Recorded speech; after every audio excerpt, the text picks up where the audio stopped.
think about Bond, many people think, of course, of the late and very brilliant actor Sir Sean Connery. I was lucky enough to meet mainly all of the Bonds, yes, Timothy Dalton, Daniel Craig, Sir Roger Moore, who turned out to be a really good friend. He was a lovely man, Sir Roger Moore, you know, because I think what happened was the big role, the Bond role, came a little later to him in life. Of course, he tried his hand at many different things. You know, he tried to become a stand-up comedian, tried to become a singer. He was a knitwear model for Woman's Own, as everybody knows. He literally just wanted to get in the business. The son of a policeman from Stockwell, he liked the high life and, of course, made sure that he got it. Possibly his most famous, you know, public liaison was with the late singer, yes, Dorothy Squires, a very fiery, tempestuous relationship. He was, of course, the younger man, dashing, good looking. She was the older woman, all very successful already. Helped Roger a lot get his huge start in Hollywood. Don't forget that.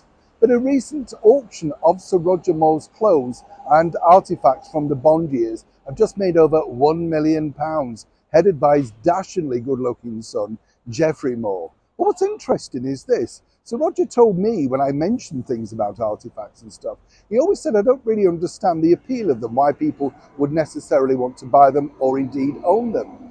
One thing he did point out to me though, which I thought was interesting, was even though he'd been waiting a long time to get that Bond role, you know, let's not forget, they didn't give it to him directly after Sir Sean Connery. That went to George Lazenby, the model from Australia, remember?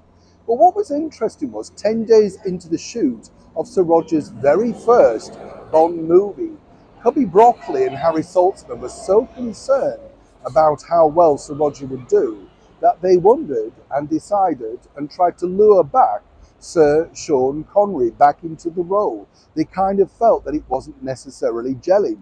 How wrong were they, even as the super producers of Bond?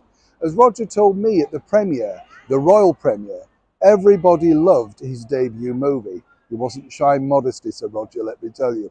But what was true was it was a mega box office success and set him on the path to becoming one of the most identifiable Bonds, well, in the whole series. But as I say, Sir Roger himself was slightly baffled by the artifacts and all that sort of stuff. But if you have bought them, you are looking quite literally at a great piece of movie history. And for the record, Sir Roger told me that his all-time favourite Bond theme was not necessarily one that was mega successful. In fact, not his first big one, Live and Let Die by Sir Paul McCartney. He loved the theme by Dame Shirley Bassey, Moonraker. He said the sentiments, the orchestration, and of course the brilliant performance by Dame Shirley really set the movie off. Remember, it was a spacey one. Whatever, Roger Moore is an icon of British cinema and international cinema around the world. Isn't it amazing to think that even the clothes he wore are now worth millions at auction? Neil Sean in the very heart of London.